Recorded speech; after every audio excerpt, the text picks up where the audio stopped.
Hello students, welcome to career map online. আমাদের আরেকটা ভিডিওতে তোমাদের সবাইকে স্বাগত জানাই আমরা। তো আমাদের যে সিজিএল 2022, যেটা ধরো ওই মার্চ মাসের 4 তারিখ থেকে 7 তারিখ সম্ভবত, যে সিজিএল 2022-এর মেইনস যেটা অর্থাৎ টায়ার 2 যেটা হয়েছিল, আমরা সেই টায়ার 2 এর উপর টায়ার 2-তে বিভিন্ন সাবজেক্ট ওয়াইজ টায়ার 2-তে যা যা কোয়েশ্চেন এসেছিল, জিএস, ম্যাথামেটিক্স, আমাদের ক্যারিয়ার ম্যাপ অনলাইনের পক্ষ থেকে তোমাদের জন্য, যেহেতু সামনে সিজিএল টায়ার 2 আর একটা আসতে চলেছে 2023-এ, যারা কোয়ালিফাই করবে তারা আবার টায়ার 2 দেবে। তো সেই জন্য 2022-এ যে কোয়েশ্চেন্সগুলো এসেছিলো প্রিভিয়াস ইয়ারের, সেইখান থেকে আমরা সাবজেক্ট ওয়াইজ প্রত্যেকটা সাবজেক্টের উপর আলাদা আলাদা করে একটা রিভিশন সিরিজ আমরা রেডি করেছি, যেখানে আজকের সায়েন্স থেকে 26টা কোয়েশ্চেন তোমাদের সাথে আমরা আলোচনা করব, যেটা সিজিএলের প্রিভিয়াস ইয়ার টায়ার 2-তে এসেছিল। ঠিক আছে, তো আপনাদের আজকের ভিডিও তাহলে স্টার্ট করা যাক। আমাদের আজকের টপিক হচ্ছে CGL tyre 2 science questions that asked in CGL tyre 2 2022। তো 2022-এর যে কোয়েশ্চেন্সগুলো এসেছিলো সেগুলো নিয়ে আমরা আজকে আমাদের ডিসকাশনটা চালাবো, এবং তাদের যে অ্যান্সার কি আমরা সেটাও তোমাদের সাথে আলোচনা করব, যেরকম আমরা আগে রিভিশন সিরিজগুলোতে করেছিলাম। এবং তার পাশাপাশি আমরা তার আনুষঙ্গিক কিছু ইনফরমেশনস কিন্তু তোমাদের প্রোভাইড করব, কারণ এখন CGL CHSL a science questions যেগুলো দেখা যাচ্ছে খুব কনসেপচুয়াল, খুব ডিপ কনসেপ্ট থেকে কিন্তু কোয়েশ্চেন্সগুলো আসছে। তো তোমরা ভিডিওটা প্রথম থেকে শেষ অবধি কিন্তু দেখতে থাকো। তো আমাদের আজকে সিরিজের প্রথম question, identify the correct statement. 4টে অপশনস রয়েছে, 4টে অপশনকে আইডেন্টিফাই করতে হবে। এখানে যে কোয়েশ্চেনটা আছে এটা তোমাদের ফিজিক্সের ইলেকট্রিসিটি চ্যাপ্টার থেকে। ঠিক আছে, কোয়েশ্চেনটা দেখা যাক, আমাদের স্টেটমেন্টগুলো দেখা যাক। স্টেটমেন্ট এ বলছে যেটা, resistance of a wire depends on the length and density of the wire. Option B বলছে specific resistance is the same for all conductors. Option C বলছে resistance of a wire depends on the length and cross sections of the wire. And option D বলছে specific resistance is dependent on the cross sectional area of the wire। ঠিক আছে, তো specific resistance basically কি? Specific resistance হচ্ছে প্রত্যেকটা যে conductor রয়েছে, অর্থাৎ যারা তড়িৎ পরিবাহী, তাদের মধ্যে দিয়ে কতটা তড়িৎ প্রবাহিত হতে পারবে এবং তার কতটা রোধ হবে, কতটা সে রেজিস্ট্যান্স প্রোভাইড করবে, তার কতগুলো প্যারামিটার রয়েছে, সেটা ডিপেন্ড করে কতগুলো বিষয়ের উপর। ঠিক আছে, তো তার মধ্যে এই স্পেসিফিক রেজিস্ট্যান্স একটা, যেটা ম্যাটার টু ম্যাটার ভ্যারি করে, এবং তাছাড়াও একটা ম্যাটারের তার লেন্থ কতটা হবে আর তার প্রস্থচ্ছেদের ক্ষেত্রফল, অর্থাৎ তার ক্রস সেকশনাল এরিয়া, যেটা ক্রস সেকশন কতটা হবে সেইটার উপর ডিপেন্ড করে। ঠিক আছে, তো তাহলে আমাদের বোঝাই যাচ্ছে এখানে 4টে অপশনের মধ্যে সঠিক উত্তর হচ্ছে কোনটা? Option C. তাহলে আমাদের অপশন সি হচ্ছে আমাদের সঠিক উত্তর, অর্থাৎ resistance of a wire depends on the length and cross sections of the wire. ঠিক আছে, আমরা ঝট করে একটু এটা দেখে নিই, এটার যে ফর্মুলাগুলো রয়েছে। স্পেসিফিক রেজিস্ট্যান্সের প্রথমে ডেফিনিশনসটা দেওয়া রয়েছে, তোমরা দেখতে পাচ্ছ। This is the property of any conductive materials, a figure use to determine end to end resistance of a conductor given length and area. ঠিক আছে, ফর্মুলাটা কোন ফর্মুলাটা ইউজ করা হয়? ফর্মুলা যেটা ইউজ করা হয় সেটা হচ্ছে R equals to rho L by A. ঠিক আছে, এটা গ্রিক অ্যালফাবেটের একটা ওয়ার্ড রো। তো এখানে এই ফর্মুলাতে কোনটা কি? রো বলা হচ্ছে স্পেসিফিক রেজিস্ট্যান্সকে, rho is the specific resistance, R is the resistance অর্থাৎ যে রেজিস্ট্যান্সটা প্রোভাইড করছে, এ হচ্ছে cross sectional area, and length of the material হচ্ছে এল।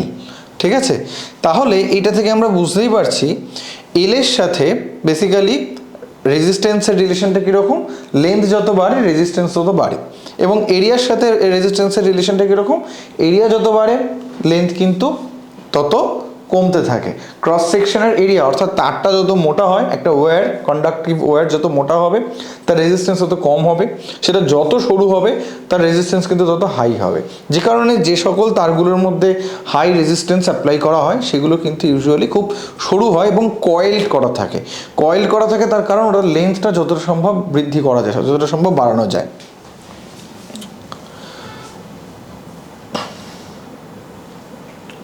তো এই যে ইকুয়েশনটা আমরা দেখলাম, এই ইকুয়েশনটা থেকে মোটামুটি যেটা বোঝা যাচ্ছে, the higher resistivity value of rho, অর্থাৎ কোনো একটা পরিবাহীর তার রেজিস্টিভিটি ভ্যালু যত বেশি হবে তত কি হবে, সে তার মোর রেজিস্ট্যান্স হবে, অর্থাৎ রেজিস্টিভিটি ভ্যালু যত বেশি হবে। আমরা ইকুয়েশনটাতে আরেকবার যদি দেখি, এখানে লিখি আর ইকুয়ালস টু, আমরা এখানটা যদি লিখি রো এল বাই এ, তো এইটা যদি আমরা ইকুয়েশনটা দেখি তাহলে দেখব রো এর ভ্যালু যত বাড়বে আর এর ভ্যালুও কিন্তু সেরকমই বাড়বে, অর্থাৎ এরা ডিরেক্টলি প্রপোর্শনাল।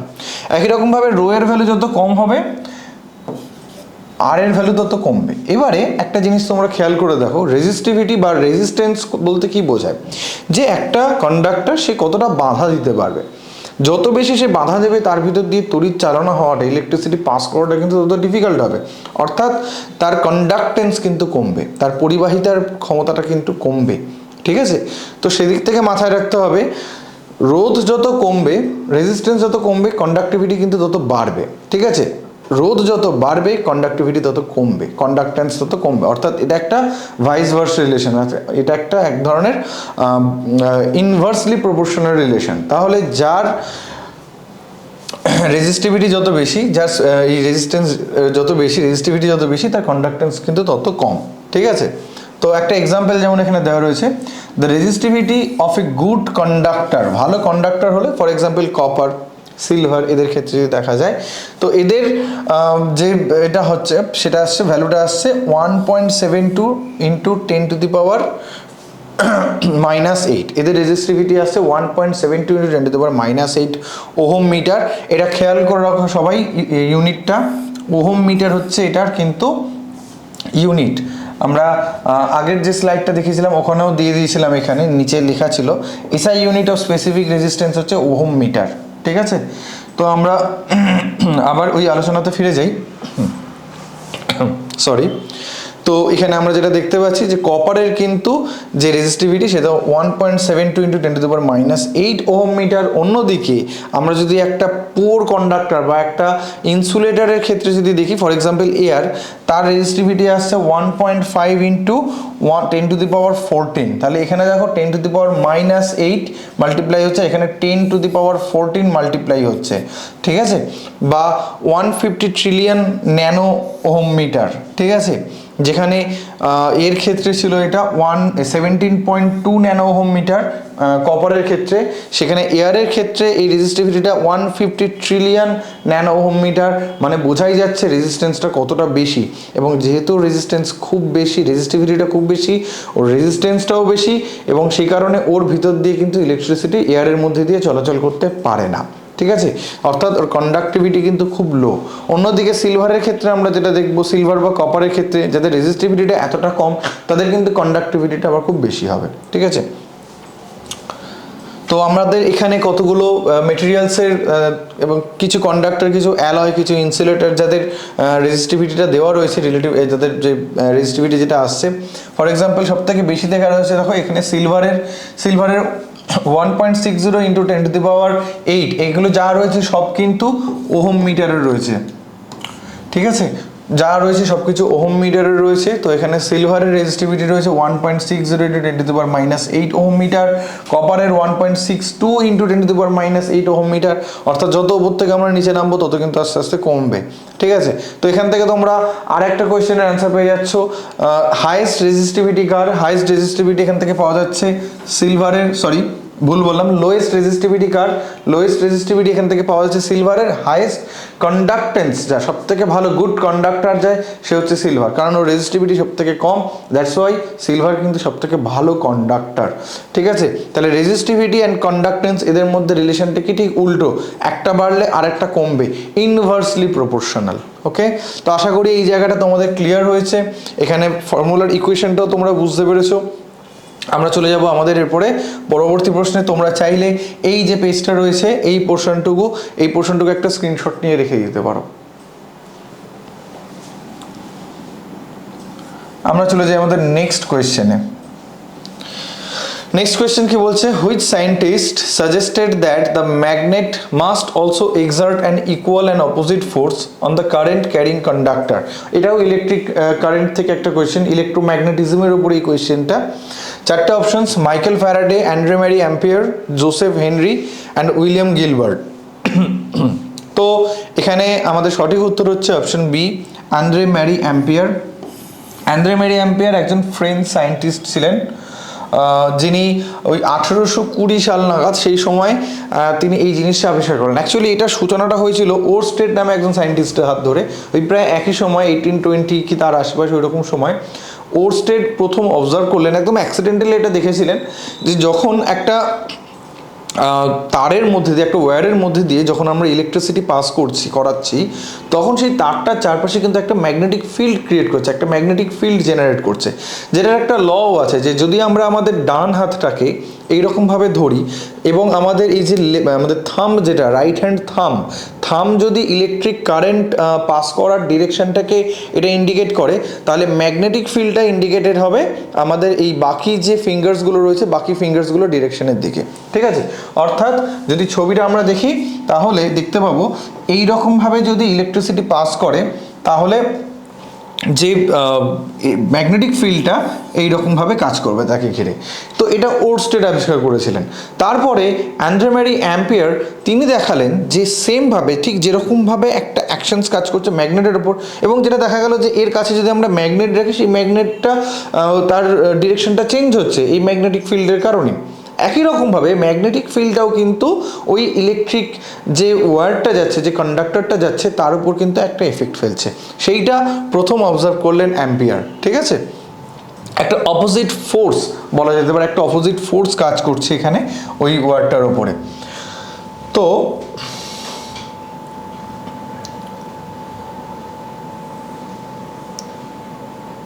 এখান থেকে আমাদের যেটা বলার আছে যে এই যে অপোজিট ফোর্সটা কাজ করছে, এইটা পরবর্তীকালে খুব ডিটেলসে ডিসকাস করেছিলেন ফ্লেমিং, যে অপোজিট ফোর্সটা কীরকমভাবে কাজ করবে, কার ওপর কাজ করবে, কতটা পরিমাণে কাজ করবে, সেই জিনিসটা কিন্তু ডিসকভার করেছিলেন ফ্লেমিং। এবং ফ্লেমিংয়ের যে রুলসটা ছিল, ফ্লেমিংয়ের একটা লেফট হ্যান্ড রুলস রয়েছে, বামহস্ত নিয়ম তোমরা জানো সবাই, এবং সেখানে তিনি ফার্স্ট দেখালেন যে ম্যাগনেটিক ফিল্ডের মধ্যে যদি আমরা একটা ওয়্যারের মধ্যে দিয়ে যদি আমরা একটা ইলেকট্রিসিটি পাস করি, তাহলে ওয়্যারটার কীরকমভাবে মুভমেন্টটা হবে, এবং সেই নিয়মটাকে কাজে লাগিয়ে পরবর্তীকালে তৈরি করা হয়েছিল ইলেকট্রিক মোটর।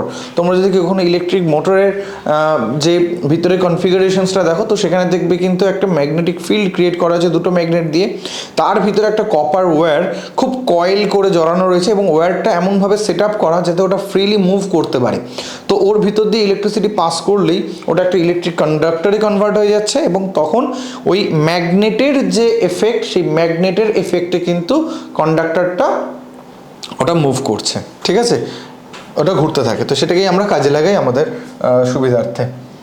আমরা চলে যাবো আমাদের question number 3-তে। Question number 3, which of the following was the first B vitamin discovered in 1897? তাহলে এই কোয়েশ্চেনটা আমাদের বায়োলজির ডেফিসিয়েন্সি অ্যান্ড ডিজিজ থেকে আসছে। আমি তোমাদের যখন স্ট্র্যাটেজি ভিডিও ডিসকাস করেছিলাম তখন বলেছিলাম ডেফিসিয়েন্সি ডিজিজ কিন্তু খুবই ইম্পর্টেন্ট একটা চ্যাপ্টার। বায়োলজিতে সবথেকে বেশি কোয়েশ্চেন যদি কোনো চ্যাপ্টার থেকে আসে সেটা হচ্ছে এই চ্যাপ্টারটা। ঠিক আছে, তো 1897 এখান থেকে আমরা কী কী ইনফরমেশন পাচ্ছি? প্রথমত যেটা ফার্স্ট ভিটামিন, যেটা বি ভিটামিন যেটা ডিসকভার হয়েছিল, দ্যাট ওয়াজ ভিটামিন যেটা ডিসকভার হয়েছিল সেটা 1897 সালে।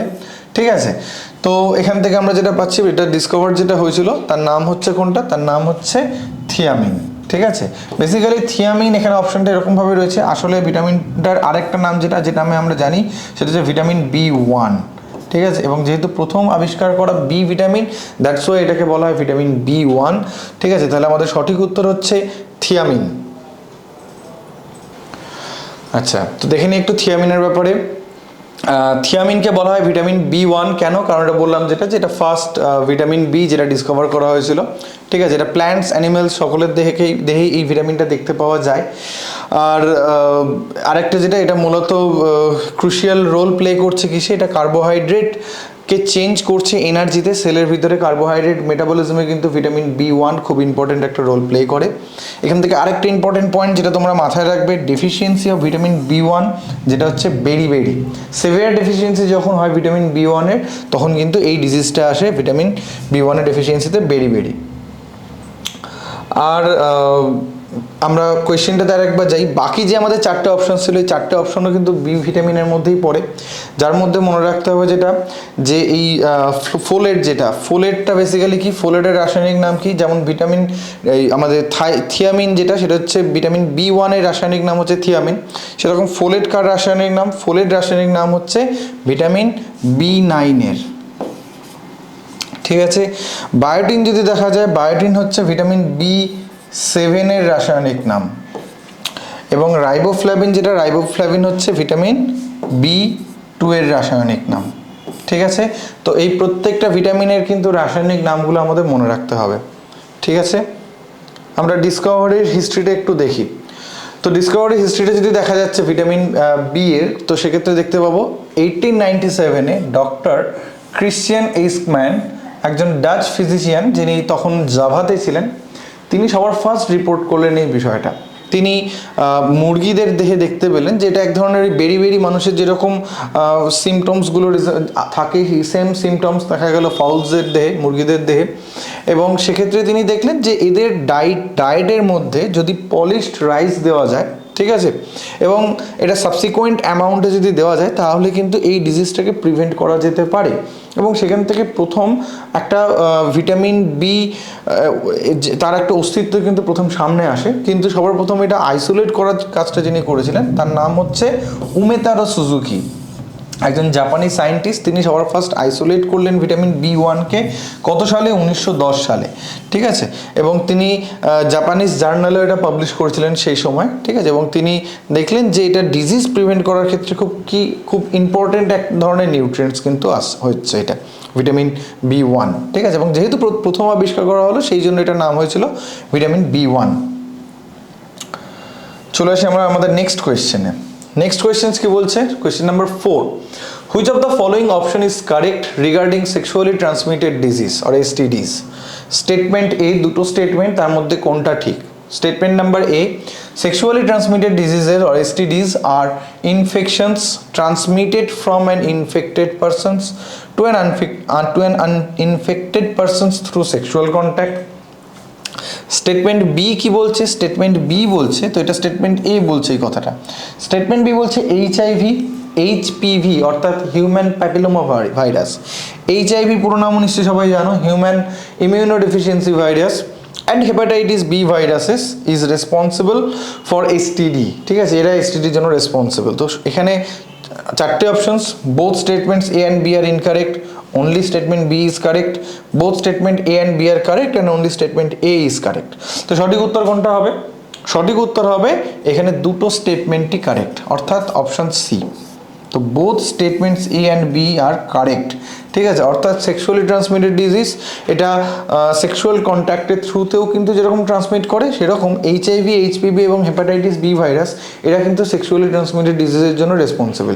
আরও কিছু এরকম আছে সেক্সুয়ালি ট্রান্সমিটেড ডিজিজের কথা, যেটা আমরা জানবো।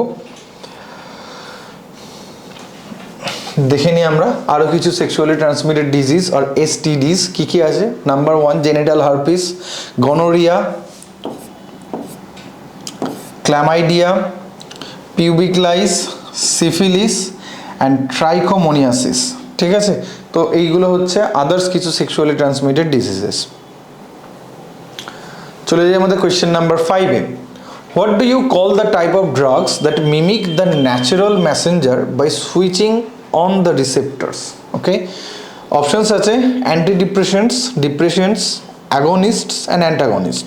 তো সবার আগে আমরা একটু জানি এই ন্যাচারাল মেসেঞ্জার্স কাদের বলা হয়। ন্যাচারাল মেসেঞ্জার্স জেনারেলি হরমোনস হয়ে থাকে ন্যাচারাল মেসেঞ্জার্স, যারা আমাদের বডির ভিতরে কেমিক্যাল বিভিন্ন মেসেজ যেটা ট্রান্সমিট করছে বিভিন্ন সেলে, বা তাদের কিছু টার্গেট সেল থাকে, সেই টার্গেট সেলগুলোর ক্ষেত্রে ট্রান্সমিট করে থাকে। এছাড়া আমাদের নিউরো ট্রান্সমিটার থাকে, অর্থাৎ প্রত্যেকটা যে নার্ভস থাকে, নার্ভস এন্ডিংগুলোতে, নার্ভ সেলের যে এন্ডিংগুলো থাকে, যেখানে একটা নার্ভ সেলের অ্যাক্সন এবং আর একটা নার্ভ সেলের ডেনড্রন এসে লিঙ্ক করছে যে জায়গাটা, সেই জায়গাগুলোতেও কিন্তু ওই নিউরো ট্রান্সমিটার যেগুলো থাকে, যেমন ধরো অ্যাসিটাইল কোলিন এক ধরনের নিউরো ট্রান্সমিটার, এরা কাজ করে থাকে। তো বেসিক্যালি কি হয়, নিউরো ট্রান্সমিটারগুলোর না কাজ করে এরা সাধারণত বিভিন্ন মেমব্রেনাস প্রোটিন দিয়ে। তোমাদের সেল দ্য ইউনিট অফ লাইফের কিন্তু বেসিক টু অ্যাডভান্স যে ভিডিওগুলো, আমাদের একটা আলাদা প্লেলিস্ট তৈরি করা হচ্ছে যেখানে আমরা বিভিন্ন সাবজেক্টে basic to advance video provide করছি, এবং তোমরা চাইলে সেই ভিডিওটা একটু দেখে নিতে পারো। সেখানে কিন্তু আমরা এটা ডিসকাসও করেছিলাম এইগুলোর ব্যাপারে, যে সেল মেমব্রেন থাকে বা প্লাজমা মেমব্রেন থাকে, প্লাজমা মেমব্রেনের উপরে কিন্তু বেশ কিছু প্রোটিনস থাকে যাদের কাজ হচ্ছে এই মেসেজগুলোকে রিসিভ করা, বিভিন্ন কেমিক্যাল মেসেঞ্জারগুলোকে তাদেরকে রিসিভ করা, তাদেরকে অ্যাকসেপ্ট করা। এবং এই যে অ্যাকসেপ্টেন্সটা হচ্ছে এটা কিন্তু খুব স্পেসিফিক, মানে একটা কোনো পার্টিকুলার কেমিক্যাল মেসেঞ্জার তার একটা পার্টিকুলার রিসেপ্টর থাকবে, এবং এটা কিছুটা একটা লক অ্যান্ড কি টাইপের, যেখানে একটাই ওই যে পার্টিকুলার মেসেঞ্জার তার জন্য পার্টিকুলার একটা প্রোটিন, এবং এই প্রোটিনের জন্যও কিন্তু মেসেঞ্জারটা পার্টিকুলার, ওই প্রোটিনের সাথে অন্য কোনো মেসেঞ্জার এসে কম্বাইন করতে পারবে না। কিন্তু এখানে একটা ঘটনা ঘটে, ঠিক আছে? এই যে অপশান সি দেখতে পাচ্ছ, যেটা আমাদের এখানে অ্যান্সার হবে, ঠিক আছে? অ্যাগনিস্টরা কিন্তু এক ধরনের মাস্টার কি টাইপের। তোমরা জানো বিভিন্ন হোটেলগুলোতে থাকে মাস্টার কি, যেগুলো দিয়ে প্রায় সবকটা তালারই চাবি খোলা যেতে পারে, সবকটা কি আনলক করা যেতে পারে।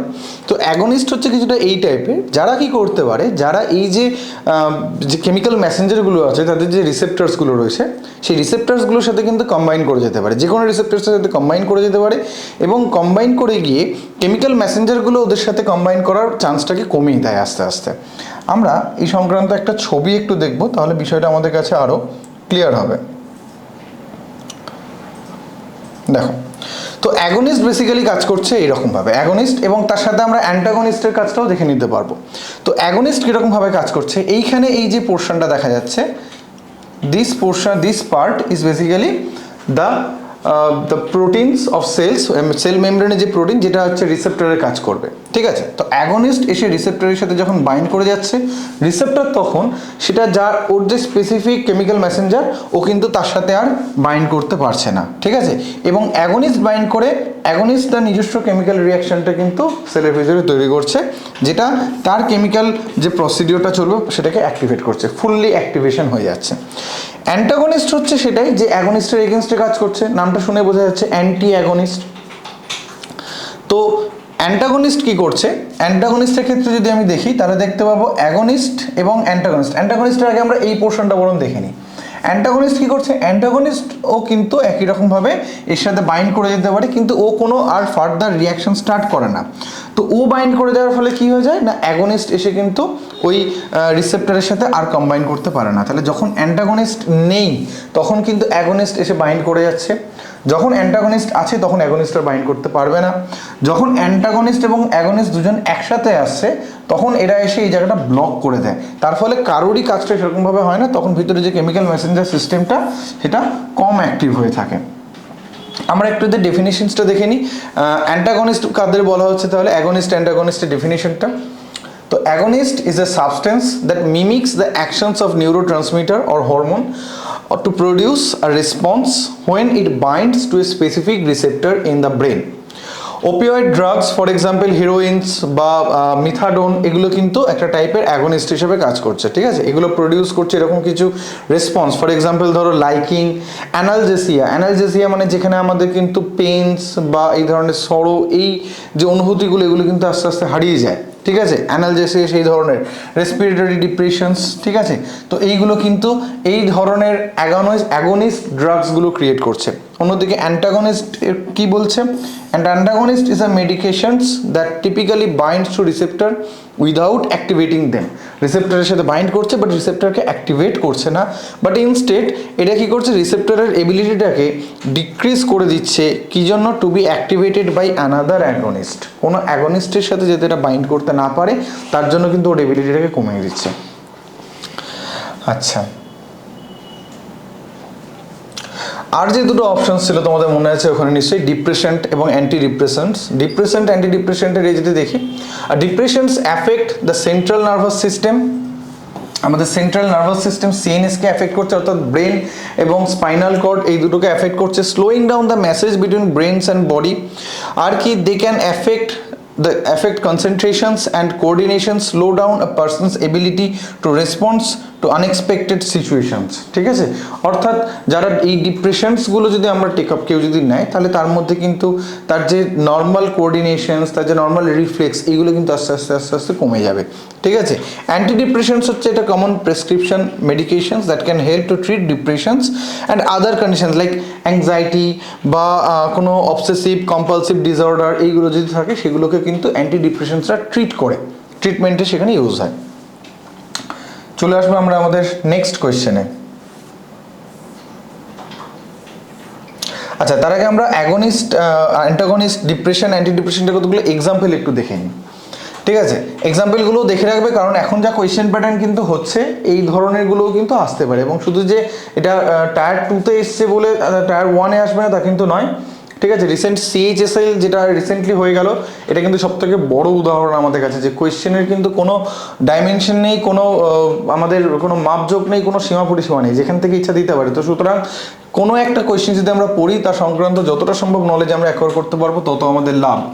তো অ্যাগনিস্টদের মধ্যে কি কি রয়েছে দেখো, অক্সিকোডন, মরফিন, হেরোইন, ফেন্টানাইল, মিথাডোন, তারপরে এন্ডোরফিনস, এগুলো হচ্ছে সব কিছু কিছু পপুলার অ্যাগনিস্ট বলা যেতে পারে। অ্যান্টাগনিস্টদের মধ্যে কি আসছে, নালট্রেক্সোন আসছে, ঠিক আছে, তারপর নালক্সোন আসছে অ্যান্টাগনিস্টের মধ্যে। ডিপ্রেসেন্টের মধ্যে জানাক্স আসছে, গ্যাবাপেন্টিনস আসছে, ব্যাকলোফেন, ল্যামোট্রিজাইন অ্যান্ড ফেনাইটোনিন ইত্যাদি আছে ডিপ্রেশনসের মধ্যে।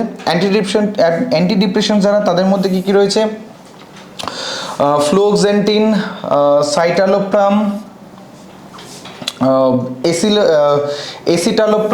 অ্যাসিটালোপ্রাম, প্যারক্সিটিন, ঠিক আছে, তারপরে সেট্রালাইন এটসেট্রা, এগুলো অ্যান্টি ডিপ্রেশান্টের মধ্যে রয়েছে। ঠিক আছে, এবং এই যেগুলো ইউজ করা, যেগুলো সবই কিন্তু এদের জেনারিক নেম প্রত্যেকটাই এই মেডিসিনসগুলোর।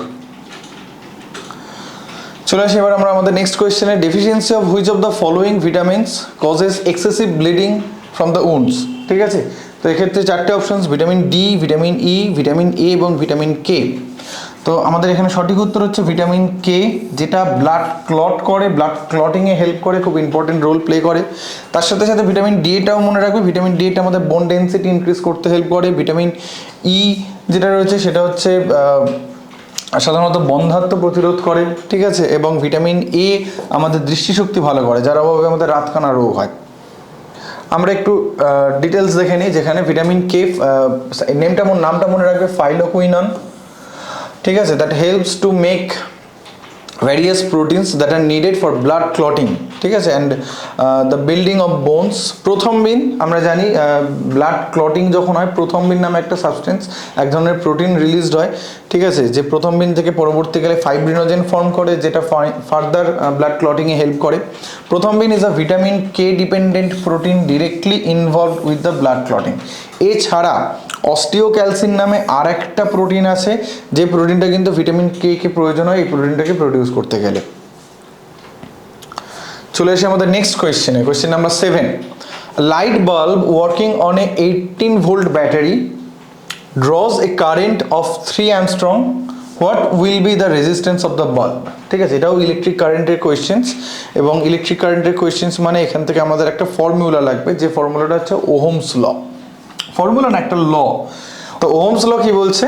Ohm's law states that the current through a conductor between 2 point is directly proportional to the voltage across the 2 points. Okay, তো অর্থাৎ বলা হচ্ছে যে দুটো পয়েন্ট যদি থাকে, এবং ধরা যাক point A and point B, এবং পয়েন্ট এতে ভোল্টেজ V1, এখানে যদি V2 হয়, তাহলে ভোল্টেজ ডিফারেন্স কত হবে? V1 মাইনাস V2 আমরা ধরে নিচ্ছি, দ্যাট ইজ V। আর এর মধ্যে দিয়ে যে ইলেকট্রিসিটিটা যাচ্ছে, সেটার ইলেকট্রিক কারেন্ট যেটা, সেটাকে যদি I ধরে নিই, তাহলে ওহমস ল বলছে V ভ্যারিয়াস টু I। ঠিক আছে, এবং সেখান থেকে আমরা পাচ্ছি V ভ্যারিয়াস টু থেকে ইকুয়ালস টু আসলে কি হয়, এখানে একটা আমাদের কনস্ট্যান্ট নিতে হয়, V ইকুয়ালস টু KI।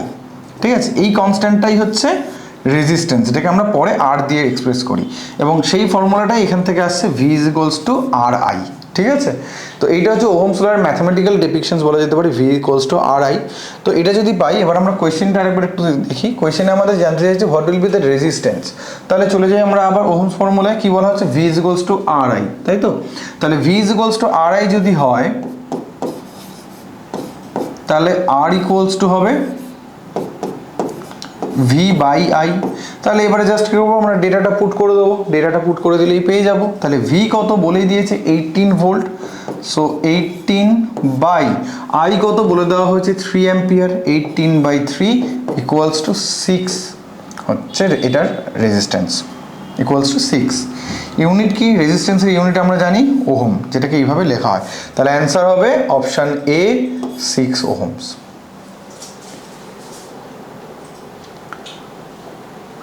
চলে যাচ্ছি আমাদের নেক্সট কোয়েশ্চেনে। Question number 8, identify a class of compounds that has functional group OH. তো অর্গানিক কম্পাউন্ডসে অর্গানিক কম্পাউন্ডসগুলোকে ডিফাইন করার জন্য সেখানে কিন্তু এরকম ফাংশনাল গ্রুপ ইউজ করা হয়, ঠিক আছে। ওএইচ ফাংশনাল গ্রুপটা, এখানে 4টে অপশনস রয়েছে, অ্যালকোহল, ইথেন, কিটোন, অ্যালডিহাইড। এর মধ্যে কার সাথে যায়, কোনটাতে ওএইচ ফাংশনাল গ্রুপটা ইউজ করা হয়? রাইট অ্যান্সার হচ্ছে অপশান এ, অ্যালকোহল, ঠিক আছে। আমরা দেখবো অর্গানিক কম্পাউন্ডসগুলোর ক্ষেত্রে যেখানে লাস্টে অল কথাটা ইউজ করা হয় সেগুলি কিন্তু ইন জেনারেল অ্যালকোহল হয়, ইথানল, মিথানল, গ্লিসারল, ঠিক আছে। তো এইগুলোর ক্ষেত্রে মূলত এগুলো সাধারণত সবাই অ্যালকোহল ফাংশনাল গ্রুপের মধ্যে আসে, এবং সেক্ষেত্রে যে কার্বন হাইড্রোকার্বন চেঞ্জ থাকে তার সাথে একটা ওএইচ গ্রুপ কিন্তু সেখানে কম্বাইন করা থাকে। ইভেন আমরা অ্যারোমেটিক কম্পাউন্ডসের ক্ষেত্রেও তোমরা দেখবে বেনজিন রিং এর সাথে যদি একটা ওএইচ গ্রুপ থাকে তখন সেটার নাম হয়ে যায় ফেনল, ঠিক আছে। বাকিগুলোর ক্ষেত্রে যদি দেখি, ইথেন হচ্ছে C2H6, এটা কিন্তু এক ধরনের দুটো কার্বনওয়ালা একটা হাইড্রোকার্বন, সিম্পল হাইড্রোকার্বনস, একটা স্যাচুরেটেড হাইড্রোকার্বনস C2H6, যেখানে দুটো কার্বন একটা সিঙ্গেল বন্ড দিয়ে কম্বাইন করে রয়েছে, তার সাথে প্রত্যেকটার সাথে 3টে করে হাইড্রোজেন এরকমভাবে জুড়ে থাকে।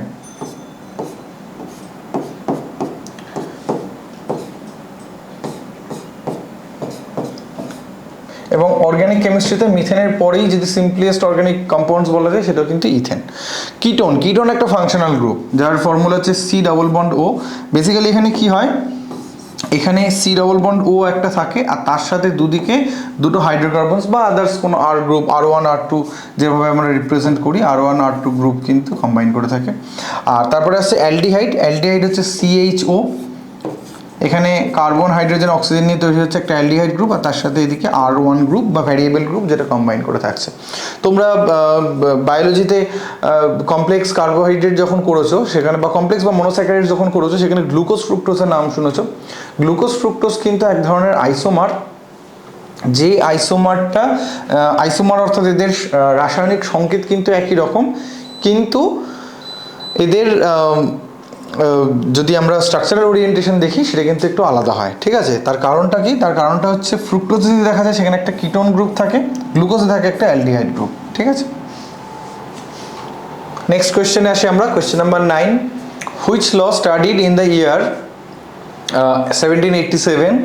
এগুলো মার্ক করা অবশ্যই দরকার, এই জায়গাগুলো একটু খেয়াল রাখবে। কোয়েশ্চেনের মধ্যে কিন্তু বেশ কিছু ইনফরমেশন থেকে যাচ্ছে। 1787 in which it was said that the volume of a gas increased with its absolute temperature, and if its absolute temperature decreases then its volume will decreases। আচ্ছা, অ্যাবসলিউট টেম্পারেচারটা কি? আমরা টেম্পারেচার শুনেছি, what is absolute temperature? Absolute temperature is basically temperature measured in Kelvin scale, so that is absolute temperature. তো এখানে যেটা বলছে, সোজা বাংলায় তর্জমা করলে যেটা দাঁড়াচ্ছে, ভলিউম অফ গ্যাস অর্থাৎ গ্যাসের আয়তন ইনক্রিজ করছে উইথ ইটস অ্যাবসলিউট টেম্পারেচার, অর্থাৎ অ্যাবসলিউট টেম্পারেচার যদি বাড়ে তাহলে গ্যাসের ভলিউম ইনক্রিজ করবে, অ্যাবসলিউট টেম্পারেচার কমলে গ্যাসের ভলিউম ডিক্রিজ করবে। কোন ল এটা ডিপিট করছে? 4টে অপশনস, বয়েলস ল, ডালটনস ল, অ্যাভোগাড্রোস ল, চার্লসেস ল। তো সঠিক উত্তর হচ্ছে চার্লসেস ল। চার্লসেস ল বেসিক্যালি বলে থাকে গ্যাসের যে 3টে ডাইমেনশনস বলতে পারি আমরা, একটা হচ্ছে তার টেম্পারেচার, অ্যাবসলিউট টেম্পারেচার, তার ভলিউম আর তার প্রেশার। তো এই তিনটের মধ্যে যে ইন্টার রিলেশনসগুলো রয়েছে তার মধ্যে ভলিউম আর অ্যাবসলিউট টেম্পারেচার, এদের মধ্যে ইন্টার রিলেশনসটাকে ডিফাইন করছে চার্লসের ল দিয়ে। চার্লসের ল কি বলছে স্টেটমেন্টটা দেখা যাক। চার্লসের ল বলছে the volume of an ideal gas is directly proportional to the absolute temperature at constant pressure। Pressure যদি কনস্ট্যান্ট রাখা হয় তাহলে একটা পার্টিকুলার মাসের তার যে ভলিউম, সেই ভলিউম কিন্তু তার অ্যাবসলিউট টেম্পারেচারের সাথে directly proportional. The law also states that the Kelvin temperature and the volume will be in direct proportion when the pressure exerted on a sample of dry gas is held constant. অর্থাৎ same স্টেটমেন্টটি এখানে বলা হচ্ছে। এখান থেকে আমরা যেটা পাচ্ছিলাম দ্যাট ইজ ভি, অর্থাৎ ভলিউমের সাথে অ্যাবসলিউট টেম্পারেচার ক্যাপিটাল টি রিলেশনটা হচ্ছে এরকম, volume directly proportional two capital T. অর্থাৎ এখান থেকে আমরা যেটা দেখতে পাচ্ছি যে যেটা আমরা পাচ্ছি যে ভি যদি ইনক্রিজ হয়, অর্থাৎ ভি যখন V1 তখন এটা T1 হবে, এবং এটা যখন V2 ইনক্রিজ করে যদি V2 হয় তাহলে এটাও ইনক্রিজ করে T2 হবে। ঠিক আছে, তো এখান থেকে যেটা জানা যাচ্ছে যে V ভ্যারিয়াস টু T যদি হয় তাহলে আমরা সিম্পল ভ্যারিয়েশনের ম্যাথামেটিক্যাল রুল যদি অ্যাপ্লাই করি তাহলে আমরা কি দেখতে পাচ্ছি, আমরা দেখতে পাচ্ছি V/T ইকুয়ালস টু একটা কনস্ট্যান্ট। ঠিক আছে, এটা ইকুয়ালস টু হয়ে যাচ্ছে একটা কনস্ট্যান্ট। তাহলে এটা যদি কনস্ট্যান্ট হয় তাহলে ভি এর ভ্যালু যখন V1, তাহলে V1/T1 ইকুয়ালস টু V2/T2। এটা হচ্ছে চার্লসের ল এর ম্যাথামেটিক্যাল ডিপিকশনস। ঠিক আছে, V1 এখানে দেওয়াই রয়েছে তোমাদের জন্য, V1 equals to V1/T1 equals to V2/T2। V1 কি, V1 হচ্ছে গ্যাসের ফার্স্ট ভলিউম, V2 হচ্ছে second volume, T1 first temperature and T2 second temperature. অর্থাৎ যখন V1 টেম্পারেচার যখন T1 টেম্পারেচার তখন যদি ভলিউম V1 হয়, T2 টেম্পারেচারে ভলিউম V2 হয়ে যাবে। অ্যান্ড যদি T1, if T1 is greater than T2 যদি হয় তাহলে V1 is also greater than V2 and vice versa। অর্থাৎ T2 T1 এর থেকে বেশি হলে V2 V1 এর থেকে বেশি হবে। ঠিক আছে,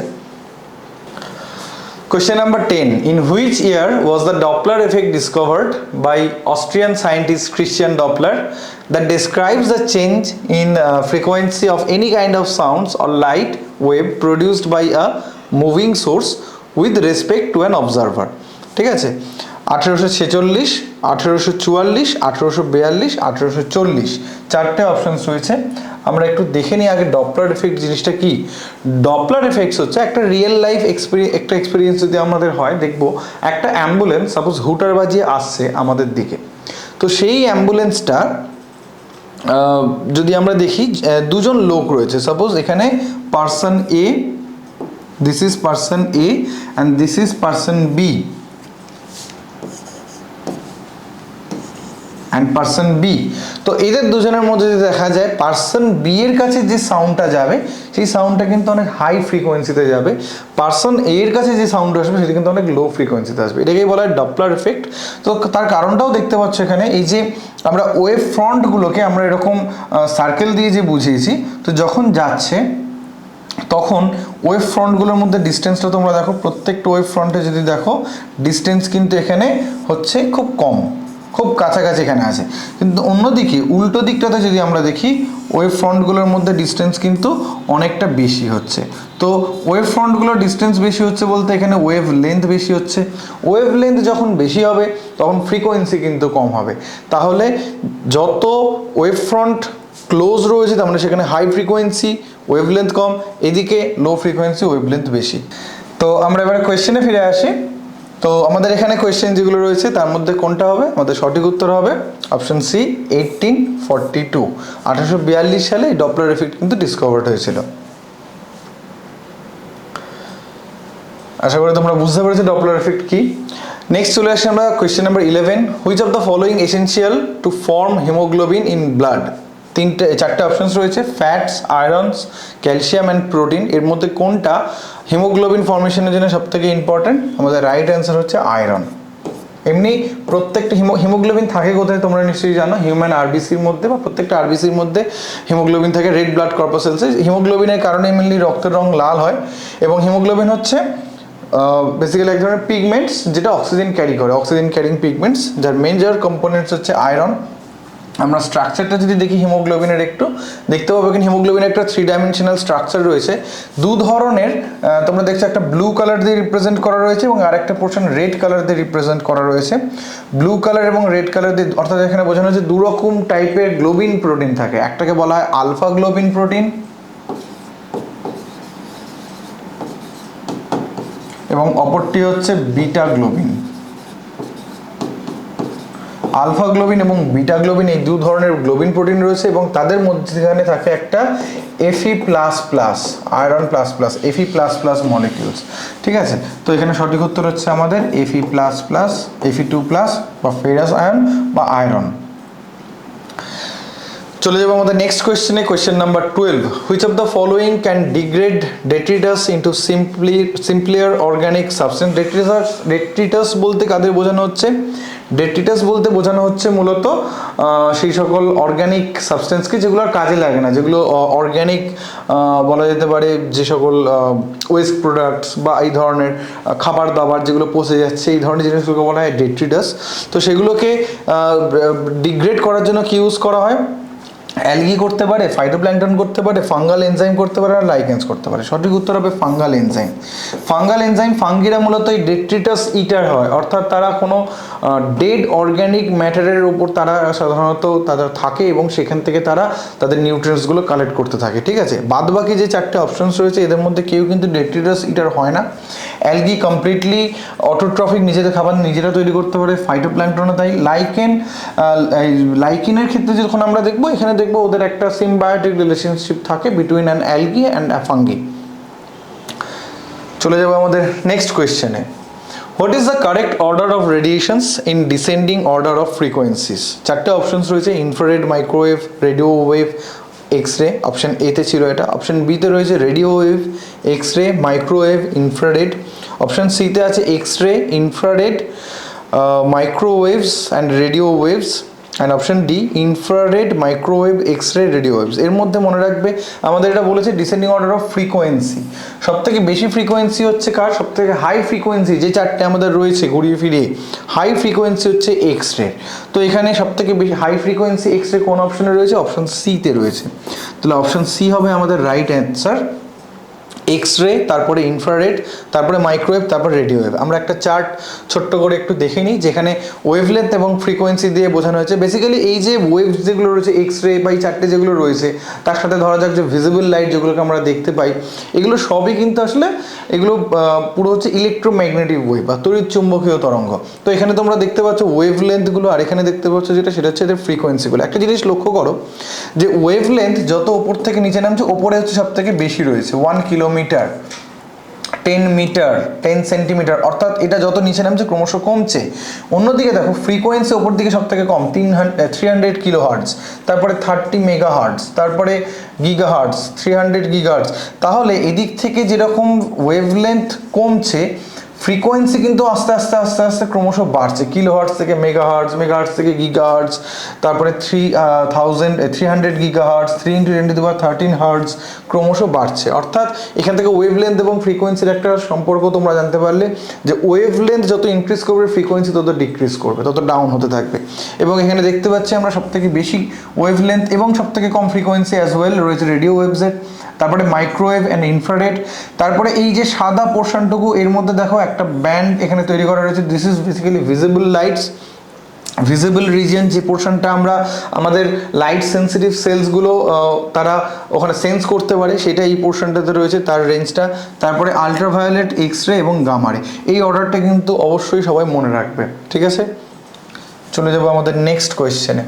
Question number 14, which group of animals are named because of their spiny skin and have a peculiar water driven tube system that they use for moving around? এই যে water driven tube system, এটাকে বলা হয় water vascular system বা WVS।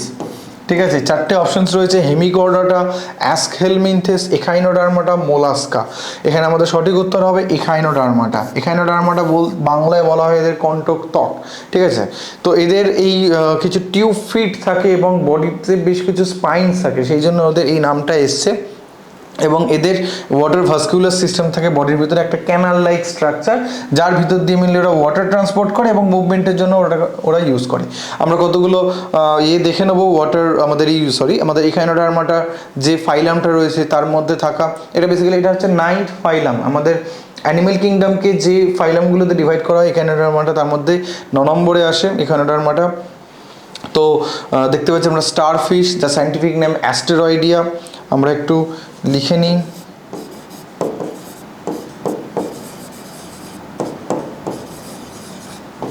অ্যাস্টেরয়েডিয়া হচ্ছে স্টারফিশের scientific name. তারপরে আমরা আরেকটা এক্সাম্পল আসবো, দ্যাট ইজ সি আর্চিনের সাইন্টিফিক নেম একাইনয়েডিয়া।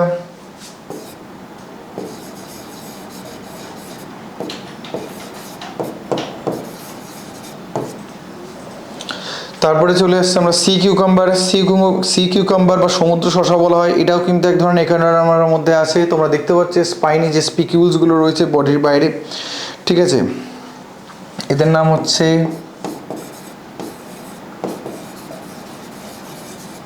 হলোথুরয়েডিয়া। নেক্সট আসছে আমরা ব্রিটল স্টারের সাইন্টিফিক নেম আসছে ওফিউরয়েডিয়া। আমরা এখানে সাইন্টিফিক নেম বলতে বেসিক্যালি এদের জেনাস নেমটা দেখলাম, স্পিসিস নেমটা আলাদা করে আমাদের অতটা মনে না রাখলেও চলবে, আমরা জেনাস নেমটা দেখেই কিন্তু এদেরকে আইডেন্টিফাই করতে পারবো। চলে আসি আমরা next কোয়েশ্চেনে। Question number 15. Plants that do not have well differentiated body design fall in this group. Plants A basically 5টা গ্রুপ রয়েছে, ঠিক আছে, একদম শুরু থেকে যদি দেখি থ্যালোফাইটা, ব্রায়োফাইটা, টেরিডোফাইটা, তারপরে অ্যাঞ্জিওস্পার্ম অ্যান্ড জিমনোস্পার্ম। তো তার মধ্যে বলছে যাদের do not have well differentiated body design বলতে এদের proper root, stem and leaf structure থাকে না, এবং এই ধরনের বডিকে বলা হয় থ্যালাস বডি। এবং তোমরা 4টে অপশনস দেখতে পাচ্ছ, ব্রায়োফাইটা, অ্যাঞ্জিওস্পার্ম, থ্যালোফাইটা, টেরিডোফাইটা। তো থ্যালাস বডির সাথে নামের মিল রেখে কোন অপশনটা আসছে? অপশন সি, থ্যালোফাইটা, যার ভিতরে মেনলি আসে অ্যালগিরা। সেই জন্য বলা হচ্ছে the plants in this groups are commonly called algae. This plants are predominantly aquatic, ঠিক আছে। ক্যারেক্টারিস্টিক্সগুলোও কিন্তু এখানে অ্যালগি দেওয়া রয়েছে, এরা অবশ্যইভাবে এরা জলে থাকবে, এবং কারণ এদের দিয়ে প্রপার রুটস বা এই ধরনের কিছু থাকে না, তো সেই জন্য ফর প্রপার ওয়াটার অ্যাবজর্পশন এদেরকে জলে থাকাটা বাধ্যতামূলক।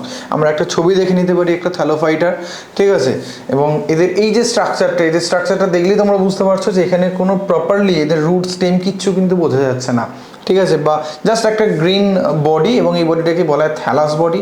শুধুমাত্র যে অ্যালগিদের থ্যালাস বডি দেখা যায় তা নয়, কিংডম ফাঙ্গির আন্ডারে যারা রয়েছে তাদেরও কিন্তু এই ধরনের থ্যালাস বডি দেখতে পাওয়া যায়। Thread like mycelium and hyphae দিয়ে তাদের বডি তৈরি হয়, ঠিক আছে। চলে আসে আমাদের নেক্সট কোয়েশ্চেনে। Who explain the structure and reproductive system of algae in 1935? 1935-এ অ্যালগি স্ট্রাকচার অ্যান্ড রিপ্রোডাক্টিভ সিস্টেমের ওপর কে ফার্স্ট এটা এক্সপ্লেন করেছিলেন? F.E. ফ্রিটস সবার ফার্স্টে এক্সপ্লেন করেছিলেন। ফ্রিটস বেসিক্যালি একজন ব্রিটিশ বায়োলজিস্ট, এবং তার একটা বিখ্যাত বই আছে, বইটার নাম হচ্ছে the structure and reproductions of the algae, ঠিক আছে। স্ট্রাকচার অ্যান্ড রিপ্রোডাকশন, এটা 2টো ভলিউমে এই বইটা আছে। এই বইটাতেই মেনলি তিনি অ্যালগির স্ট্রাকচার অ্যান্ড রিপ্রোডাক্টিভ সিস্টেম সম্পর্কে, তাদের ক্লাসিফিকেশন কীরকম হওয়া উচিত তার বেসিসে উনি ডিসকাস করেছেন। চলে আসবো আমাদের next question number 17। Which of the following is the correct about uniform accelerations? Uniform acceleration অর্থাৎ সমতরণ, অর্থাৎ একটা কোনো মুভিং পার্টিকেলস সে যদি ইকুয়াল টাইমে ইকুয়াল তার স্পিড ইনক্রিজটা, বেসিক্যালি অ্যাক্সেলারেশন বলতে তো আমরা বুঝি যে টাইম ইন্টারভালে কতটা স্পিড ইনক্রিজ করছে, তো ইকুয়াল টাইম ইন্টারভালে স্পিড ইনক্রিজটাও যদি ইকুয়াল হয় তখন সেটাকে বলা হয় ইউনিফর্ম অ্যাক্সেলারেশন। তো এখানে 4টে কন্ডিশনস বলা হয়েছে, তার মধ্যে কোথায় ইউনিফর্ম অ্যাক্সেলারেশনস হচ্ছে? An object moving on frictionless surface can gain uniform acceleration, হবে না এটা।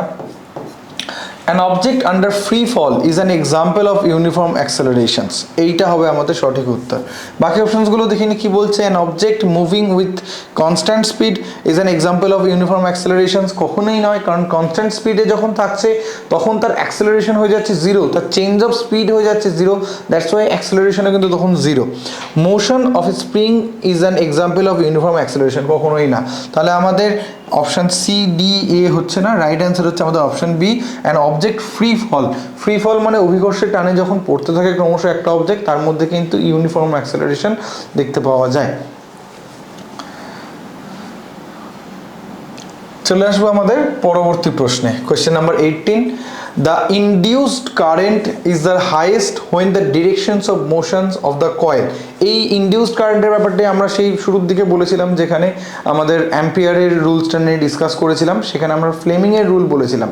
ফ্লেমিংয়ের রুলে তোমাদের বলা হয়েছিল কি, যে ফ্লেমিংয়ের রুলের ক্ষেত্রে যেটা আমরা আসবো বরং ফ্লেমিং এর রুলে। আমরা তার আগে এখানে একটু সঠিক উত্তরটা দেখে নিই বরং।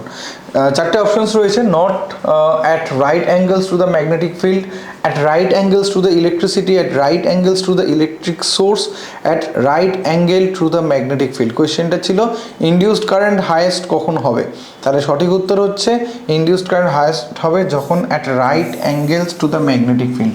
ম্যাগনেটিক ফিল্ডের সাথে যখনই সমকোণে থাকবে বা রাইট অ্যাঙ্গেল ফর্ম করে থাকবে তখন কিন্তু হাইয়েস্ট ইনডিউসড কারেন্ট এখানে থাকবে। মোশন যখন এর ডিরেকশন অফ মোশনটা যখন 90 ডিগ্রিতে থাকবে, যে কয়েলটা রয়েছে, যে ওয়্যারটা রয়েছে তার ডিরেকশন অফ মোশনটা যখন 90 ডিগ্রি হবে তখন কিন্তু এদের মধ্যে হাইয়েস্ট ইনডিউসড ইলেকট্রিসিটি দেখতে পাওয়া যাবে। ঠিক আছে, তো এরকম এক্সপেরিমেন্টস এটাই দেখিয়েছে বেসিক্যালি। লার্জেস্ট তো এখানে ওটাই বলছে যে shows that the displacements of the coil or rod or something conductor is largest when the directions of current is right angle to the direction of magnetic field. এই সংক্রান্ত আমরা চলে আসি ফ্লেমিং এর সূত্রতে, লজ অফ ফ্লেমিং এর যে right left hand thumbs rule, যেখানে বলা হচ্ছে stretch the thumb forefinger and the middle finger of your left hand such that they are mutually perpendicular.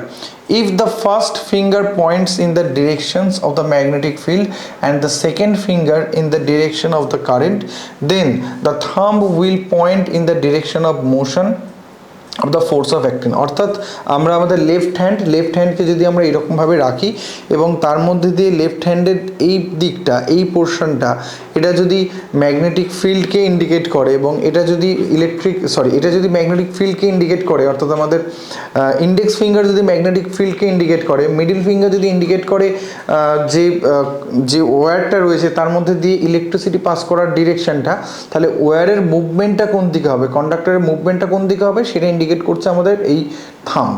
ঠিক আছে, তো সেখান থেকে দেখতে পাচ্ছি আমরা ওয়্যারের মুভমেন্টটা হবে এই রকম। ঠিক আছে, অর্থাৎ ম্যাগনেটিক ফিল্ডের কাজ করছে এই দিকে, আরেকবার দেখিয়ে দিই, ম্যাগনেটিক ফিল্ড কাজ করছে এই দিকে, ইলেকট্রিসিটি পাস করছে এই দিকে, তাহলে মুভমেন্টটা হচ্ছে এই রকমভাবে। ঠিক আছে, তো এটাই ফ্লেমিংয়ের left hand thumb rule explain করছে। আমরা আগেও বলেছি লেফট হ্যান্ড থাম্ব রুলের অ্যাপ্লিকেশনস কোনটা, সেটা হচ্ছে ইলেকট্রিক মোটরে কিন্তু এটা ইউজ করা হয়। চলে এসে আমাদের কোয়েশ্চেন নাম্বার 9-10-এ। Hydrogen resembles the properties of which two groups of the periodic table. এটা নিয়ে মেন্ডেলিফের একটা কনফিউশন ছিল। মেন্ডেলিফ যিনি পিরিয়ডিক টেবিল ফর্মুলেট করেছিলেন, তিনি হাইড্রোজেনকে কোন পজিশনে বসাবেন তাই নিয়ে একটা কনফিউশন তৈরি হয়েছিল, ইভেন পরেও হয়েছিল।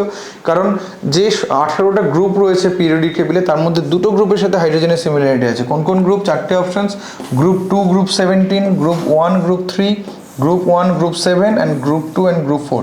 সঠিক উত্তর হচ্ছে কোয়েশ্চেন নাম্বার এই option C, group 1 and group 17। আমরা একটু পিরিয়ডিক টেবিলের ছবিটা দেখে নিই চট করে। পিরিয়ডিক টেবিলে গ্রুপ 1 অর্থাৎ এই গ্রুপটা, যেখানে রয়েছে কারা, যেখানে রয়েছে অ্যালকালাইন মেটালস যারা,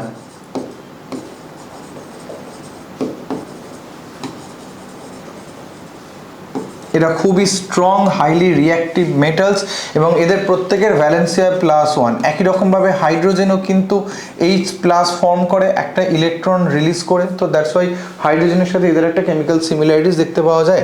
একই রকমভাবে গ্রুপ 17 যেটা দেখতে পাচ্ছ, যেখানে রয়েছে কি একে fluorine, chlorine, bromine, iodine, astatine, এরা হচ্ছে হ্যালোজেন্স বলা হয় এদেরকে।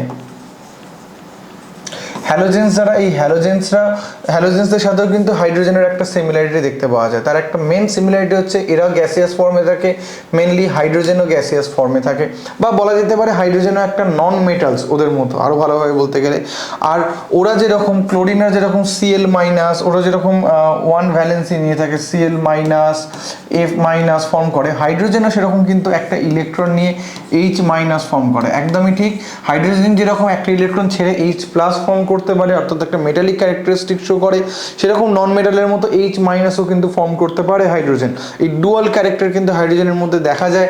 ঠিক আছে, সেই জন্য অ্যালকালাইন মেটালস এবং হ্যালোজেন্স দুটো গ্রুপ, অর্থাৎ গ্রুপ 1 এবং গ্রুপ 17 এবং মেন্ডেলিভের পিরিয়ডিক টেবিল ওয়াইজ হচ্ছে গ্রুপ 1A এবং তার সাথে গ্রুপ 7A। এগুলোর মধ্যেও এই যে দুটো গ্রুপের মধ্যে কিন্তু হাইড্রোজেনের একটা সিমিলারিটি দেখতে পাওয়া যায়। ঠিক আছে, সেই জন্য এখানে হাইড্রোজেনকে কিন্তু প্রপারলি আমরা 1-এ রাখা হয়েছে ঠিক আছে পিরিয়ডিক টেবিলে, বাট ওর সাথে কিন্তু এখানে এই গ্রুপের মধ্যেও যদি হাইড্রোজেনকে রাখা হতো সেটাও কিন্তু ভুল হতো না। চলে আসবো নেক্সট কোয়েশ্চেনে। Which is the specialised excretory cells found in Platyhelminthes? Platyhelminthes কি? Basically this is a phylum, যে অ্যানিমেল কিংডমে যে ফাইলামগুলো রয়েছে তার মধ্যে একটা ফাইলাম। প্ল্যাটিহেলমিনথেসের মধ্যে কারা আসে? প্ল্যাটিহেলমিনথেসের মধ্যে আসে বিভিন্ন ধরনের ওয়ার্ম, ফর এক্সাম্পল উচেরেরিয়া ব্যানক্রফটি, তারপরে ধরো আমাদের যে টিনিয়া সোলিয়াম, অর্থাৎ যে আমাদের লিভার ওয়ার্ম ফ্যাসিওলা। টিনিয়া সোলিয়াম মানে হচ্ছে আমাদের যে ওই ফ্ল্যাট ওয়ার্ম যেটাকে বলা হয়, ফ্ল্যাট ওয়ার্ম, লিভার ওয়ার্ম যেটা হচ্ছে আমাদের ফ্যাসিওলা হেপাটিকা, প্ল্যানেরিয়া, এরা আসছে এর মধ্যে, এই গ্রুপের মধ্যে, এই ফাইলামের মধ্যে, প্ল্যাটিহেলমিনথেসের মধ্যে। তো এদের ওয়েস্ট মেটেরিয়াল রিমুভ করার জন্য কোয়েশ্চেনটা কি আরেকবার পড়া যাক। Which is a specialised excretory cell found in Platyhelminthes that act like a kidney removing waste material through filtration? তাহলে আমাদের বডিতে থেকে কিডনি, যারা আমাদের ব্লাডের মধ্যে থেকে ওয়েস্ট মেটেরিয়ালসটাকে ফিল্ট্রেট করে বডির বাইরে বের করে দেয়, ওদের ক্ষেত্রে সেটা কি হচ্ছে? চারটে options, fat cell, flame cell, stem cell, sponge cell. সঠিক উত্তর হচ্ছে ফ্লেম সেলস। ঠিক আছে, এরা যেহেতু এরা প্রপারলি ডেভেলপড নয়, তো সেহেতু এদের দেহে এই ধরনের কিছু সেল যারা এই কাজটা করে থাকে। এর সাথে আমাদের আরও কতগুলো এক্সক্রিটরি অর্গানস মনে রাখতে হবে। ফ্লেম সেল যেমন আমরা পেয়ে গেলাম প্ল্যাটিহেলমিনথেস। নেফ্রিডিয়া খুব ইম্পর্টেন্ট, মনে রাখবে, আর্থওয়ার্মের রেসপিরেটরি অর্গান হচ্ছে নেফ্রিডিয়া। গ্রিন গ্ল্যান্ড প্রনের রেসপিরেটরি অর্গান, ম্যালপিজিয়ান টিউব ককরোচের, কিডনি ভার্টিব্রেটসের। ঠিক আছে, তো এগুলো কিন্তু মনে রেখে দেবে। চলে এসে নেক্সট কোয়েশ্চেনে, ম্যাচ দ্য কলমস। খুব ইজি, এইটা আমাদের যেটা রয়েছে এখানে একটা কলমে নিউট্রিয়েন্টস এবং আরেকটা কলমে তার এক্সাম্পলসগুলো দেওয়া। আমরা দেখিনি এক এক করে কীরকম। প্রথমে রয়েছে এদিকে প্রোটিন, কার্বোহাইড্রেট, ফ্যাট, মিনারেলস। এদিকে রয়েছে calcium, phosphorus, cholesterol, glucose, myosin. তো প্রোটিন নিউট্রিয়েন্টসটা থাকে কোথায়? এই যে চারটে রয়েছে এর মধ্যে প্রোটিন থাকে মায়োসিন। মায়োসিন মনে রাখবে, মায়োসিন হচ্ছে আমাদের মাসেলসের মধ্যে থাকে। ঠিক আছে, অ্যাক্টিন মায়োসিনস। তাহলে আমাদের এর সাথে আসছে যেটা, এর সাথে আসছে আইভি। তারপরে অপশন বি, আমাদের পয়েন্ট নিউট্রিয়েন্টসের মধ্যে পয়েন্ট বি কার্বোহাইড্রেটস। কার্বোহাইড্রেটস কোনটা? যে চারটে অপশন রয়েছে কার্বোহাইড্রেটসের সাথে হচ্ছে গ্লুকোজ। গ্লুকোজ হচ্ছে simplest forms of carbohydrates. So B এর সাথে 3,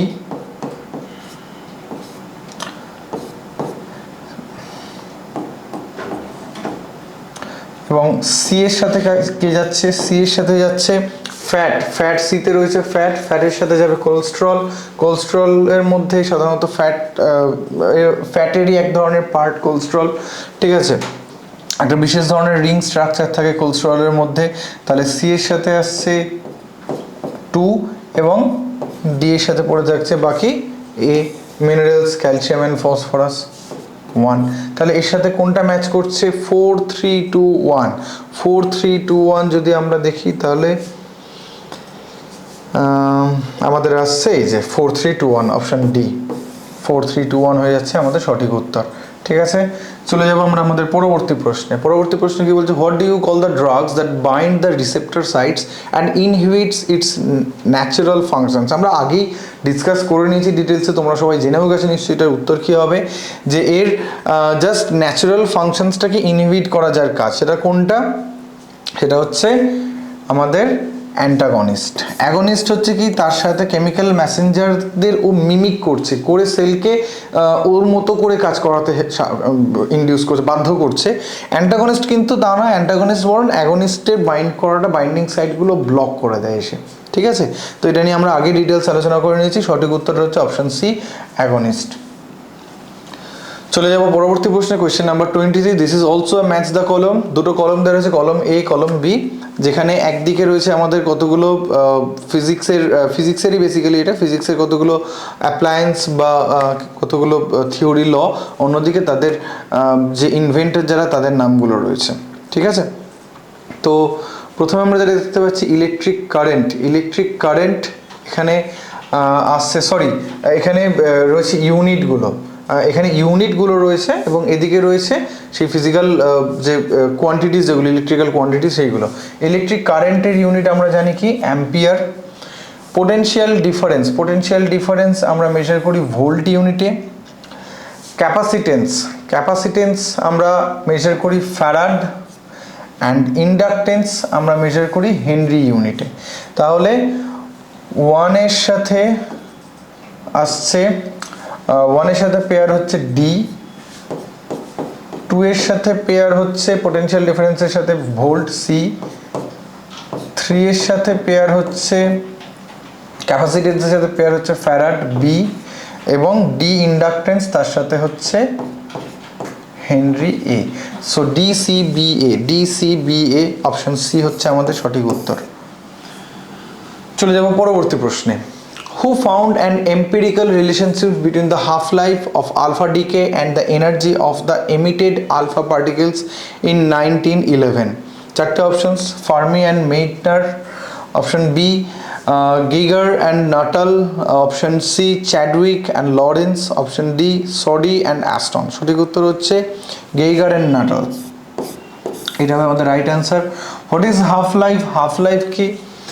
নিউক্লিয়ার ফিজিক্সে যেটা, তার আগে আমরা একটু এটার ব্যাপারে বলে নিই, আমরা তারপরে হাফ লাইফের ব্যাপারে আসবো। গেইগার-নাটাল ল আর গেইগার-নাটাল রুল রিলেট করছে কার সাথে? Decay constants of radioactive isotope. Radioactive আইসোটোপসদের যে ডিকে কনস্ট্যান্ট থাকছে, অর্থাৎ তাদের কন্টিনিউয়াসলি যে তাদের নিউক্লিয়াসের আনস্টেবিলিটির জন্য তাদের নিউক্লিয়াস, তাদের অ্যাটমসগুলো আস্তে আস্তে নষ্ট হচ্ছে, তাদের ওগুলো ক্রমশ কমে যাচ্ছে তারা, তো সেইটাকে বলে তার একটা কনস্ট্যান্ট থাকে। ম্যাথামেটিক্যাল ফর্মুলা যখন করা হবে তখন আমরা জানতে পারবো।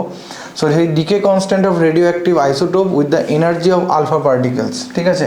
আলফা পার্টিকেলসের energy, basically alpha particles, beta particles and gamma, এই তিনটে ফর্মে রেডিওঅ্যাক্টিভ যে রেডিয়েশন যেটা সেটা বেরিয়ে আসে। তো সেই ডিকে কনস্ট্যান্টটা আলফা পার্টিকেলস এমিশনের উপর ডিপেন্ড করছে, ঠিক আছে? এই ল অনুযায়ী শর্ট লাইভড আইসোটোপস যেগুলো, for example chlorine 36, aluminium 26, iron 60, এরা they emits more energetic alpha particles than long lived যে এগুলো রয়েছে, long lived one. For example technetium 99, caesium 135, iodine 129, palladium 107 and zirconium 93। এরা হচ্ছে লং লিভড আইসোটোপ। বেসিক্যালি এদের থেকে যারা শর্ট লিভড আইসোটোপ থাকে, আমরা এক্সাম্পলগুলো দেখলাম, এরা অনেক বেশি এনার্জেটিক আলফা পার্টিকেলস কিন্তু এমিট করে, ঠিক আছে? হাফ লাইফ বিষয়টা কি? হাফ লাইফের সাথে আমরা এই টার্মটা শুনলাম। হাফ লাইফ হচ্ছে যে যখন একটা এই ধরনের রেডিও অ্যাক্টিভ মেটেরিয়ালস ডিকেইং হচ্ছে, তো যে টাইমে সেটা তার টোটাল মাসের থেকে হাফ মাস হয়ে যায়, সেই পোর্শনটাকে বলা হয় হাফ লাইফ। হাফ লাইফটা কিন্তু খুব ইম্পর্টেন্ট। হাফ লাইফকে ইউজ করে আমরা ইট ইজ পসিবল টু, দেখো এখানে রয়েছে, it is possible to predict the amount of radio active material that will remain after a given amount of time. অর্থাৎ একটা নির্দিষ্ট সময় পরে কতটা রেডিও অ্যাক্টিভ মেটেরিয়ালস অবশিষ্ট থাকবে সেটা কিন্তু আমরা হাফ লাইফ ক্যালকুলেশনের মাধ্যমে জানতে পারি।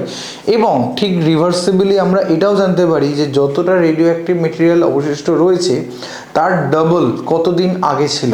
অর্থাৎ সোজা কথায় আমরা কোনো একটা বস্তু, কোনো একটা জিনিস, তার কতটা বয়স হয়েছে বা তার কতদিন আগে সেটা তৈরি হয়েছিল, যেটা আমরা রেডিও কার্বন ডেটিংয়ের মাধ্যমে মাপি, সেটা কিন্তু বেসিক্যালি আমরা এই ডিকেইং কনস্ট্যান্টের উপর বেস করেই কিন্তু ওটা করি, ওটা হাফ লাইফের উপর হিসেব করেই কিন্তু এটা করা হয় পুরোপুরি, ঠিক আছে? তো হাফ লাইফ কিন্তু খুব ইম্পর্টেন্ট একটা টপিক রেডিও অ্যাক্টিভিটির ক্ষেত্রে। Question number 25, identify the correct statements. Newton is a unit of force, Newton is a unit of power, joule is a unit of force, joule is a unit of power. তো এখানে সঠিক উত্তর কোনটা? সঠিক উত্তর হচ্ছে একমাত্র Newton is a unit of force. এই ফোর্সের এসআই ইউনিট হচ্ছে আমরা জানি নিউটন, সিজিএস ইউনিটে যেটা হচ্ছে ডাইন। পাওয়ারের ইউনিট হবে না, পাওয়ারের ইউনিট ওয়াট।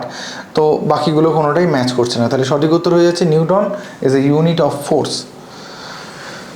চলে আসছে আমাদের লাস্ট কোয়েশ্চেন এই সিরিজের, question number 26। In 1845, which German chemist published a method for the synthesis of acetic acid, a natural product containing 2 carbon atoms, ঠিক আছে? তো অ্যাসিটিক অ্যাসিড সিনথেসিস করার যে প্রসিডিওরটা, যে মেথডটা, কে সবার ফার্স্ট এটা ডিসকভার করেছিলেন?